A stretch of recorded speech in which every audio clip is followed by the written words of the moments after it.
Hello everyone, good morning. আমি সৌমি আর আমার চ্যানেলের আরও একটি নতুন ব্লগে আপনাদের সবাইকে স্বাগত। আজ বুধবার আর এখন ঘড়িতে 5টা বাজে। সকালবেলা সোজা ছাদে এসেছি যে গাছে জল দিতে হবে কিনা সেটা দেখার জন্য। আর এসে দেখলাম চারিদিকের পরিবেশটা ভারী সুন্দর, আর আমার গাছে আজকে বেশ অনেকগুলোই ফুল ফুটবে। হলুদ জবা প্রায় 4টে ফুটবে, লাল জবা প্রায় 3টে ফুটবে, আর অন্যান্য ফুল তো ছোটোখাটো আছেই। আর আজকে সকালে দেখলাম সুন্দর একটা হাওয়া দিচ্ছে, তবে গরমের বিভৎসতা বেশ বেশ বেড়ে গেছে। তো আকাশটা ছিল সকালের দিকটি এরকম মেঘলা। তো ছাদ থেকে সোজা নিচে নেমে এলাম, আর এরপর জানালা দরজাগুলো সব একটা একটা করে খুলে দিই। বেশ গুমোট গরম, তো জানলা দরজাগুলো খুলে দিলে একটু হাওয়া ঢুকবে আর ভালো লাগবে। আর বাবুইয়ের ঘরে যেহেতু ঘুমায়, আর ঘরটা তো সত্যি বেশ গরম, সেই জন্য না আমি ওর ঘরটার জানলা দরজাগুলো সমস্ত খুলে দেব। তো যাই হোক, একটু লাইটটা জ্বেলে নিলাম। আর যেহেতু সবে 5টা মতন বাজে না, অতটাও আলো ফোটেনি বাইরে যে ঘর তোর আলো হয়ে যাবে। তো যাই হোক, এবারে জানলা দরজাগুলো সব খুললাম, রান্নাঘরেরও জানলাটা খুলে দিলাম। এবার রান্নাঘরটা সুন্দর করে একটু পরিষ্কার করে নিই। গতকাল থেকে বারবার বলছি ভীষণ গরম পড়েছে। যাদের এই গরমে রাস্তায় কাজ করতে হয় তাদের কতটা কষ্ট হয় সেটাই কিন্তু যথেষ্ট ভাবার ব্যাপার। শুধু আমরা ঘরে বসে থাকি ফ্যানের নিচে, কারোর বাড়িতে এসি আছে, সেই এসির নিচে বসে গরম গরম বলে চিৎকার করি, কিন্তু সত্যি যারা বাইরে খাটাখাটনি করে তাদের কষ্টটাও কিন্তু কম নয়। এই আজকেই আমি যেমন এই ভোর 5টায় উঠেছি, কতক্ষণ কাজ করব, ভীষণই কষ্ট করে এই সংসারটা গুছিয়ে রাখার চেষ্টা করি। আমার কাজেরও যেমন গুরুত্ব আছে, ওই বাইরে মানুষগুলো যারা মুটে, যারা রাস্তা ঝাঁট দেন, যারা বাজারে বসে জিনিসপত্র বিক্রি করেন, তাদেরও কিন্তু অনেকটাই কষ্ট করতে হয়।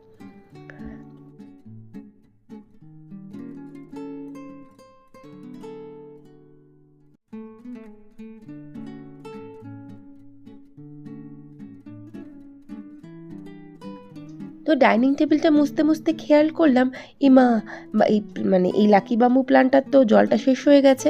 তো সেই জলটা আবার একটু ভরে দিলাম, খুব বেশি ভরি না, অল্প করে ভরে রেখে দিলাম, আবার যেখানে জিনিস সেখানে। তো এবার ঘরদোরটা একটু ঝাঁট দিয়ে একদম ভালো করে মুছে নিতে হবে। আর আজকে আবার বাবুই স্কুলে যাবে, ওকে আবার ডাকাডাকির একটা ব্যাপার আছে। তো এখন যদিও বা খুব একটা বেশি বাজেনি, ওকে 6:30 নাগাদ ডাকলেই হয়ে যাবে। তো একটু ঘরদোরটা ভালো করে ঝাঁট দিয়ে পরিষ্কার করে মুছে ফেলি।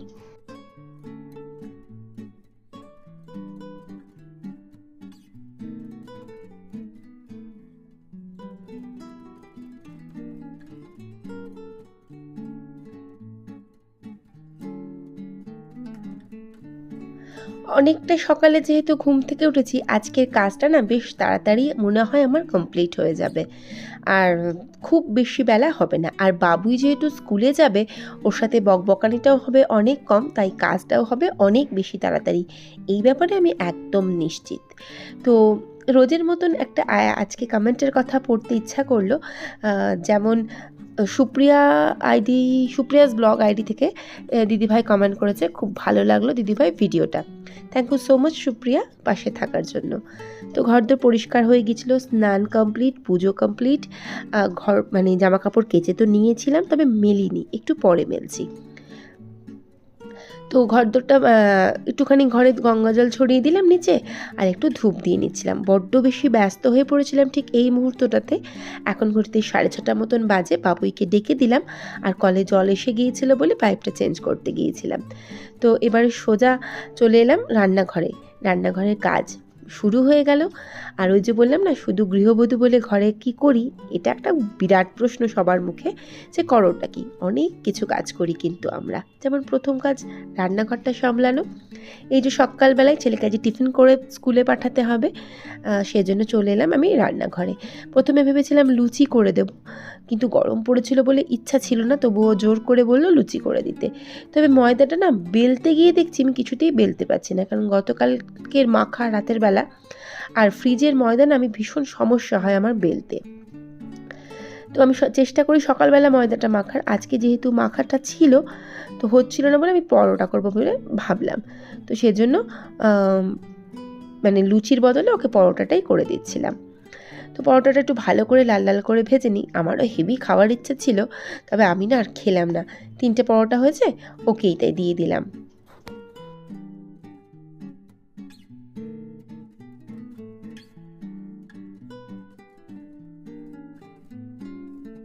অনিন্দিতা গুহ আইডি থেকে এক দিদিভাই কমেন্ট করেছেন যে খুব সুন্দর করে কথা বললে, থ্যাংক ইউ সো মাচ। খুব সুন্দর করে বললে এরম টাইপের কিছু একটা লিখেছেন। থ্যাংক ইউ সো মাচ দিদিভাই কমেন্ট করার জন্য। প্লিজ পাশে থেকে যাবেন, থ্যাংক ইউ। তো পরোটাগুলো ভেজে নিয়ে আবার ওকে টিফিন বক্সে আমাকে ভরে দিতে হবে, আবার একটু ঠান্ডা করে দিতে হবে, নাহলে তো বন্ধ করতে মানে চাপা দিলে যদি খারাপ টারাপ হয়ে যায়, সেজন্য। তো একটু মানে ছিঁড়ে ছুটে দিই, আর দিয়ে তরকারিটা কিন্তু আজকে করিনি, তরকারিটা সত্যিই গতকাল রাতের তরকারি, এবং এটা আমি গরম করে রেখেছিলাম। তো টিফিন গুছিয়ে দিলাম, উনি ব্যাগটা গোছাচ্ছিলেন, এদিকে তমাল গাড়ি বার করছিল। বেশ বেলা হয়ে গেছে, কিন্তু প্রায় 7:30 বাজে, আর ওকে না বলছি তাড়াতাড়ি কর, ও আর কিছুতে তাড়াতাড়ি করতে পারে না, ভীষণ নুকুর নুকুর করে কাজ করে আমার বাবুই, এটা একটা ওর সমস্যা। তো উনি বেরিয়ে গেলেন, আর মুখটা ভার করে বেরিয়ে গেলেন, একটু বকা দিয়েছি না সকালবেলা যে তাড়াতাড়ি করে কাজ কর, সেই জন্য। তো উনি মানে বেরিয়ে গেলেন, আর আমিও সোজা চলে এলাম ঘরে। 7:40 স্কুল, বেরোলো 7:30 বেজে যেতে। তো এখন প্রায় এরকম বাজে, আর আমিও চলে এলাম আমাদের বেডরুমে। তো বিছানাপত্র ভালো করে গুছিয়ে তুলে নিই। আর আমরা আবার যত গরমই পড়ুক, মশারি ছাড়া মোটেই ঘুমাতে পারি না। মশারি টানানো আমাদের হ্যাবিট। আমার বারবারই মনে হয় আমার গায়ের মধ্যে পোকা মাকড় সব কিছু উঠে পড়বে। তো আমি মশারি ছাড়া কোনোভাবেই শুতে পারি না। তো মশারিটাকে ভালো করে তুলে গুছিয়ে পাট করে রাখি। আর আমার ছেলে এখনও মশারি গোছাতে শেখেননি, তার ঘরের মশারিটা কিন্তু সবসময় আমাকে বা তমালকেই গুছিয়ে দিতে হয়। তো মশারিটা তুলে বিছানাটা পরিপাটি করে গুছিয়ে নিই। বিছানা পরিপাটি করে গোছানো না হলে সকালের প্রথম কাজ এটাই আমার মনে হয় যে আগে বিছানাটা গুছিয়ে ফেলা উচিত, নাহলে ঘরটাই না দেখতে একদম ভালো লাগে না। আর যেহেতু আমি সবার আগে ঘুম থেকে উঠি, সবাই ঘুমায়, সেজন্য আগে আমার আর এই কাজটা এখন হয় না। যদি আমি একা বিছানা ছাড়ি, তো সবার আগে আমি বিছানাটাই গোছাই। তো বিছানার চাদরটা চেঞ্জ করলাম, ভালো করে সব জিনিসপত্রগুলো গুছিয়ে টুছিয়ে রেখে দিচ্ছিলাম।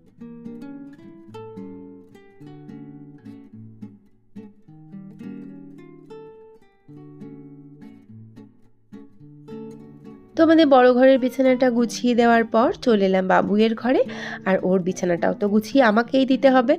আর তমাল এখনও ফেরেনি, তো ও ফিরলে আমরা আবার চা খাবো, কারণ তমাল বেরিয়ে এখনও মানে বেরিয়েছে, আজকে চা না খেয়েই বেরিয়ে গেছে। তো দেখি ও এলে তারপরে দুজনে মিলে বসে একসাথে আমরা চা খাবো।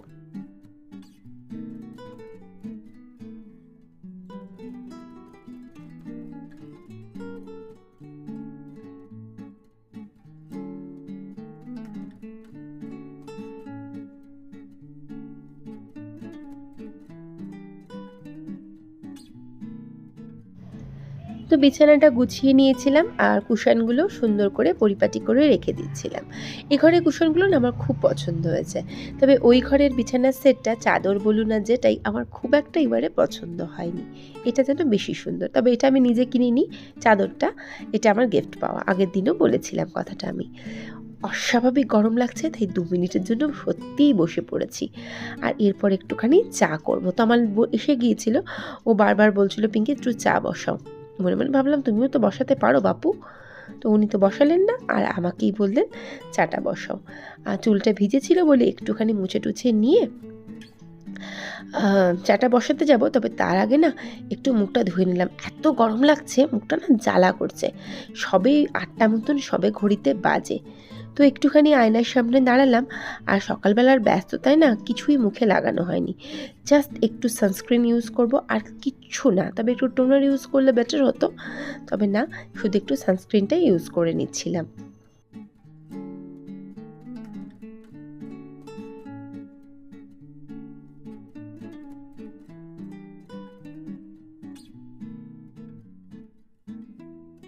তো এরপর সোজা রান্নাঘরে চলে এলাম আর চায়ের জলটা বসিয়েও দিয়েছিলাম। চায়ের জল ফুটে গিয়েছিল, চাটা দিয়ে দিলাম আর আমি আমার জন্য বানিয়ে নিলাম 1 কাপ কফি। তমালের চা আর আমার কফি। তো দুজনে মিলে এখন একটু শান্তিতে বসে ফ্যানের নিচে চাটা খাবো। আর ডাইনিংয়ে তো রোদ আসে, সেজন্য এখানটা বসতে ভালো লাগছিল না। আমিই বললাম চলো ঘরে বসে চা খাই।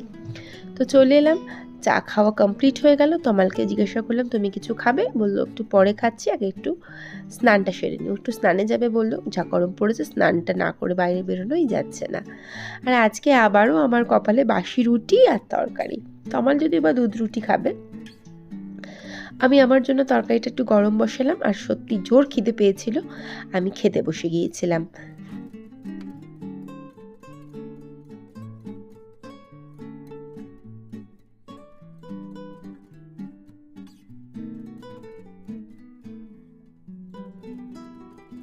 খাওয়া দাওয়া কমপ্লিট হয়ে গেল। সকাল থেকে তো বেশ কিছু বাসন পড়েছে, সেই বাসনগুলো একটা একটা করে মেজে নেব। এতটা গরমে সকাল 5টায় উঠে বাবুইকে স্কুলে পাঠানো, ঘরদোর পরিষ্কার করা, সকালের বাসি কাজ কমপ্লিট করা, সত্যি অনেকটা হেডেকের ব্যাপার। আর বেশ কষ্ট হয় কিন্তু এতটা সুন্দর করে গুছিয়ে কাজ করার জন্য। তবে কষ্টটা সেখানেই মুকুব হয় যখন দেখি না ঘরদোরটা আমার ভালো লাগছে, আমার পার্সোনালি নিজের ভালো লাগছে, সবটাই খুব সুন্দর করে আছে। তো এখানে বাসনগুলো মাজতে মাজতে একটা খুব সুইট কমেন্টের কথা মনে পড়ে গেল। জুলেখা জুমা অ্যাকাউন্ট থেকে ও লিখেছে যে ও আমার জন্য আম এনেছে। এখানে ও অর্থে আমার মনে হলো ভাইয়ের কথা বলছে বা দাদা ভাইয়ের কথা বলছেন। তো থ্যাংক ইউ সো মাচ জুমা এত সুন্দর একটা কমেন্ট করার জন্য। তো বাসন টাসনগুলো মেজে নিলাম। আর ফ্রিজে না গতকাল রাত্রে আমি আনাজ কেটে রেখেছিলাম, আনাজ অর্থে একটু ঝিঙে কেটে রেখেছিলাম।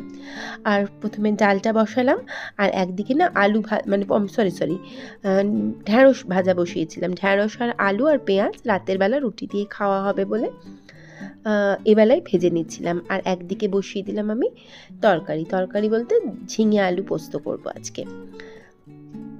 তো রান্নাটা বসিয়ে দিয়েছিলাম। আর প্রথমে ঝিঙে আলু পোস্ত অনেককে দেখেছি না পেঁয়াজ দিয়ে করে, খারাপ হয় না খেতে, আমিও 2-1বার বানিয়েছি। তবে আজকে একদম নিরামিষ করব ভাবলাম। কড়াইয়ের মধ্যে কালো জিরে ফোড়ন দিয়ে, তেল দিয়ে কালো জিরে ফোড়ন দিয়ে আলুটা তুলে দিলাম। ভাজা ভাজা হলে একটুখানি লঙ্কা গুঁড়ো একটু হলুদ গুঁড়ো দিয়ে আমি দিয়ে দিলাম পোস্ত বাটাটা আর দিয়ে দিলাম ঝিঙেগুলো। বেশ কদিন আগে প্রিয়াঙ্কা ডেলি ব্লগ নাকি কী যেন অ্যাকাউন্টের নাম ওর, যাই হোক কিছু হবে, প্রিয়াঙ্কা একটা কমেন্ট করেছিল যে তুমি ডাঁটা সোজা কষিয়ে দাও না। না গো প্রিয়াঙ্কা, আমি ডাঁটা না সবসময় কষিয়ে দিই না। টমেটোর তরকারি টমেটো ডাঁটার তরকারি হলে বা উচ্ছে ডাঁটা হলে কষিয়ে দিই না, আমি ডাইরেক্ট কাঁচাটাই তুলে দিই। আর যদি পোস্ত করি তাহলে একটু সামান্য ভেজে নিই, খারাপ লাগে না গো খেতে, ভালোই লাগে। তো এদিকে পোস্তটা বসিয়ে দিলাম আর এদিকে ঢ্যাঁড়স আলু পেঁয়াজ ভাজাটাও কমপ্লিট করে ফেলছিলাম। তো এটা রাতের জন্য, রাতের খাবারটা না এবেলাই করে রাখলাম। রান্নাঘরে আর বেশিক্ষণ টাইম দিতে না সত্যিই ভালো লাগে না রাতের বেলা। তো এটাও বেশ ভালো করে ভাজা ভাজা হয়ে গিয়েছিল। তো এটা আমি এবার তুলে নিলাম। আর একদিকে না ডালটা সেদ্ধ হয়ে গিয়েছিল, এটা সেকেন্ড টাইম, কিন্তু ফার্স্ট টাইম একবার 2টো সিটি পড়েছিল, তারপর দেখলাম না আরেকটু সিদ্ধ হতে বাকি আছে, তো সেই জন্য আর একটা সিটি দিয়ে নিলাম।